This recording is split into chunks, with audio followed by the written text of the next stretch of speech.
La parole donc à Monsieur Goujon pour 5 minutes. Oui, merci beaucoup. Monsieur le maire, le préfet de police n'est pas là, ça m'étonne un peu. Cette délibération intervient à un moment où les premiers transferts de compétences de police spéciale sont effectifs depuis le 1er juillet. Autant le dire franchement, il ne s'agit pas de compétences réellement visibles. Pour les Parisiens, prenons par exemple la compétence dont il est ici objet, à savoir la lutte contre les nuisances d'origine professionnelle, qu'elles soient sonores ou olfactives. Compétence somme toute modeste dans la mesure où elle se traduit par le transfert de 29 postes budgétaires seulement. Les principaux motifs de plainte des Parisiens vis-à-vis des professionnels, ce sont, chacun le sait, les musiques amplifiées provenant des lieux de nuit. Or, ce type de nuisance reste de la compétence de la préfecture de police. C'est pour ça que je m'étonne de son absence parmi nous. Loin de simplifier l'enchevêtrement des compétences, votre réforme du statut de Paris, disons improvisée pour ne pas dire bâclée, entretient donc la confusion. À refuser par dogmatisme la création d'une police municipale, voilà contraint de bricoler un nouveau statut qui ne répond pas aux besoins essentiels des Parisiens. L'alignement du régime de Paris sur celui des villes à police d'État était bien évidemment ce qu'il convenait de faire. Là où vous avez opté pour le dogmatisme le plus archaïque, nous privilégions, quant à nous, l'efficacité opérationnelle. Et la priorité des Parisiens, c'est d'abord la sécurité, leur sécurité. Ce n'est pas évidemment la création de casinos, comme le permet la loi dorénavant, ou même si c'est important, la verbalisation des jets de mégots sur la voie publique. Qualifiés, armés et présents dans l'espace public 24 heures sur 24, les quelques 3000 agents de la DPSP, s'ils étaient requalifiés en police municipale, apporteraient des réponses immédiates aux besoins des Parisiens. Vous avez préféré privilégier les PV à la tranquillité publique.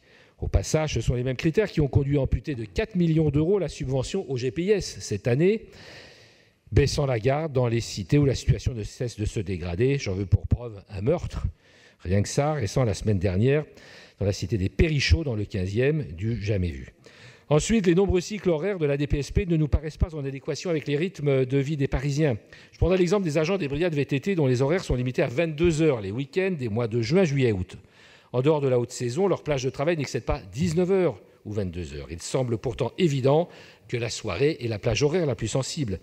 Certes, la création d'une sorte de brigade fonctionnelle est censée suppléer le manque d'agents sur cette tranche horaire, mais elle est à ce jour loin d'être complètement pourvue en termes d'effectifs.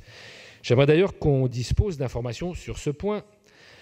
Et là encore, je m'interroge sur le fait que des contraintes financières empêchent de rémunérer des agents sur des cycles de travail au-delà de 22 heures.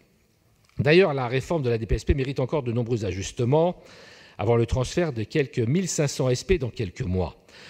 Le dialogue social n'est pas suffisamment construit pour permettre l'arrivée sereine de ces agents. Nombre d'entre eux sont déjà démotivés avant même d'avoir été placés sous l'autorité de la mairie. Ils sont naturellement préoccupés pour le devenir de leur qualification à PJA. À ma connaissance, la question juridique liée à l'absence d'officier de police judiciaire à l'hôtel de ville depuis le 12 Messidor en 8 n'a pas trouvé de réponse satisfaisante aussi bien sur le plan juridique qu'opérationnel. Les problèmes logistiques et immobiliers laissent de surcroît planer le doute sur la réussite de ce transfert. Par exemple, la situation des locaux sociaux dans les parcs et jardins où des agents sont obligés de se changer dans les kiosques. Ça doit être réglé au plus vite.